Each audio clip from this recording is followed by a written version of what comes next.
is heel goed gegaan vandaag. 429 mensen hebben hun stem uitgebracht. We hebben maar 5 biljetten terzijde moeten leggen, omdat de handtekening niet klopt of dat er andere onregelmatigheden waren. Maar dat is een heel mooie opkomst. Want er mochten 538 mensen stemmen voor deze Tweede Kamerverkiezingen. Ik begreep dat de stemmen al vanaf tevoren gestuurd waren en ook zijn er mensen komen stemmen persoonlijk. Klopt. Dus mensen konden al vanaf de 13e november hier terecht. Dus konden mensen hier hun stembescheiden ophalen, meteen stemmen of later terugkomen. Dus sommige mensen hebben het vorige week opgehaald, vandaag op verkiezingsdag afgeleverd. Maar in totaal is dat een behoorlijk grote opkomst, bijna 80% van het aantal stemgerechtigden. Wat gebeurt er nu? Ja, op dit moment hebben we de vooropening gehad. Dus hebben we vastgesteld wie mogen er allemaal stemmen.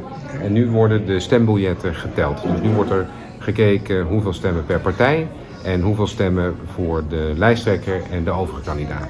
Geraldine. Ja, we hebben hier 2 vakjes voor elke partij. Dus een voorbeeld bij 1, waar staat kandidaten, dus nummer, zetten we dan de lijsttrekker.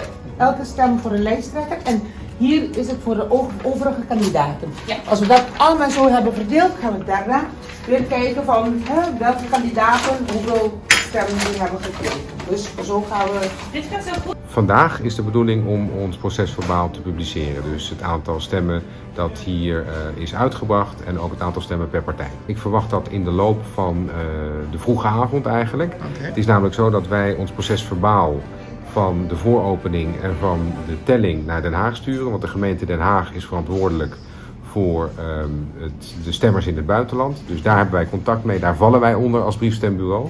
En Den Haag zal ons laten weten of het procesverbaal juist is ingevuld en of er verder geen onregelmatigheden zijn en of wij naar huis kunnen. Dus als dat gebeurd is, als wij groen licht uit Den Haag krijgen, dan zullen we de resultaten publiceren. Ik denk dat mensen het heel fijn vinden om hier in staat te zijn om hun stem uit te brengen in het kader van de Tweede Kamerverkiezingen.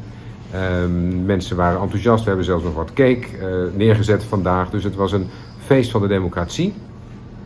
Het was voor mij een positieve ervaring en ik vind het helemaal mooi dat er hier zo'n hoge opkomst was. Als je nu kijkt naar de opkomst in Nederland, die toch wat lager is dan de verkiezingen in 2021. Nu op dit moment, als ik de laatste cijfers hoor, zo rond de 65 tot 70% is, ben ik trots op de opkomst hier van rond de 80%.